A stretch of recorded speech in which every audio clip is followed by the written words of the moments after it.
이어서 뉴욕 증시 마감 현황 화상 연결해서 더 자세히 살펴보도록 하겠습니다. 메타 투자자문 자산운용본부 송준호 부장 화상 연결되어 있습니다. 안녕하세요. 네, 안녕하십니까. 네, 간밤 러시아와 우크라이나 사이에 평화 진전이 조금 일어났다라는 소식 들려오면서 미국 3대 증시가 상승세를 이어갔습니다. 시장 어떻게 보셨을까요? 네, 새벽과는 뉴욕 증시는 러시아가 우크라이나 북부 지역에서 군사작전을 축소하기로 약속했다. 이런 보도가 나오면서 이틀 연속 상승폭 이어갔습니다. S&P 500 지수는 1.23%, 다우산업 0.97%, 나스닥이 1.84% 상승하면서 탄탄한 흐름 보여주었고요.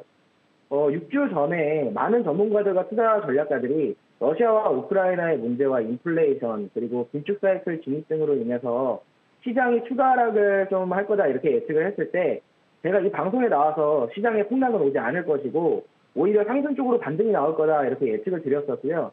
해당 흐름이 예측대로 진행되고 있습니다. 지금 현재 미국 기업들의 기초 체력은 상당히 좋은 상태이고 이번 연도 실적 추정치는 연초보다 계속해서 높아지고 있는데요. 항상 느끼는 진리 같은 거고 또 당시에도 말씀을 드리는 부분이지만 시장은 모든 사람들이 공포감을 가질 때 절대 폭락하지 않고 오히려 저점이라는 것을 다시 한번 보여주는 그런 사례였다 이렇게 생각을 하고 있습니다. 다만 2018년에 시장은 중앙은행이 너무 공격적이라고 생각을 할 때 크게 빠졌던 것을 기억을 하고 있고 또 현재 유럽에서 전쟁이 확대되고 더욱 광범위한 갈등이 발생할 가능성을 상기하면서 그 위험에 대한 그 관리는 좀 꾸준히 해 나가야 되겠죠. 현재 기업들은 임금 압박과 공급망 문제 그리고 원자재 상승과 노동력 부족 등으로 인한 경제 확장의 둔화와 어려운 마진 환경에 놓여 있는 그런 상황이고요. 궁극적으로는 기업 수익에 부담을 좀 주고 있는 그런 상황입니다. 그래서 결과적으로 지금 시장이 올라오고 있는 게 미국 경제에 대한 강한 자신감이 여러 우려들을 좀 떨쳐내고 있기 때문인데요. 향후 발표되는 실적들의 숫자가 가시적으로 가이던스 추정치에 부합하지 않거나 상회하지 않는 것을 좀 경계하면서 시나리오별로 포트폴리오 전략을 수립을 해야 할 것 같습니다. 인플레에 대한 우려는 일상적으로 미국인들 사이에서도 좀 증가하고 있는 상황인데요. 현재 페이스북에 올라오는 미국인들의 글들을 좀 보면 유가 상승으로 인한 휘발유 가격 급등에 대한 불만과 식품 가격 급등을 풍자하는 그런 밈들이 상당히 많이 나오고 있습니다.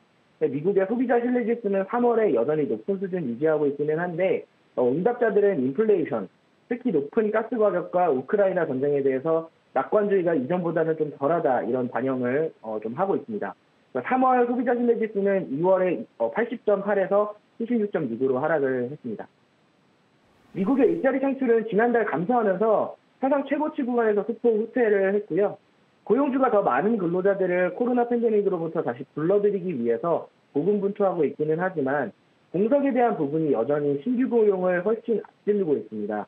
노동부는 이날 일자리 창출 및 이직률 보고서에서 2월 총 일자리가 1,125만 3천 개라고 밝혔는데요. 노동부의 수정 수치에 따르면 해당 수치는 1월 대비해서 2만 3천 명 정도 하락한 수치입니다. 한편 상하이가 코로나19 감염 급증을 억제하기 위해서 공세령을 시행했다는 소식에 월요일 유가는 크게 급락하면서 WTI 9%가량 하락 마감했고요. 현재도 배럴당 104달러 수준으로 거래되면서 2주 만에 최대 낙폭을 이어가고 있습니다. 오늘은 패트릭 하커 필라델피아 연준 총재가 방법론적으로 25bp 인상을 지지를 하고 있지만 인플레 압력이 지속이 된다면 보다 공격적인 0.5% 인상, 포인트 인상 가능성을 열어두고 있다 이렇게 말을 했습니다. 하커는 현재까지 올해 7번의 25bp 인상을 주장하고 있다고 발언을 했지만 인플레 데이터가 개선되지 않을 경우에 다음 회의에서 50bp 인상과 함께 강력한 신호를 같이 보낼 수도 있다 이렇게 언급을 했습니다. 현재 연준 인사들은 차례대로 50bp 인상에 대한 가능성을 시장에 경고를 하고 있는데요. 예상보다 빠르고 또 강한 긴축 정책에 대한 시장 충격을 최소화하기 위해서 투자 심리를 어느 정도 조절하고 있다고 여러분들이 보시면 될 것 같습니다. 업종별로는 부동산이 2.9%, 경기민감주가 2.15%, 기술주가 2.1%가량 상승하면서 시장 상승이 이끌었고요. 통신서비스부터 금융주까지 1% 이상 상승하면서 그 뒤를 이었습니다.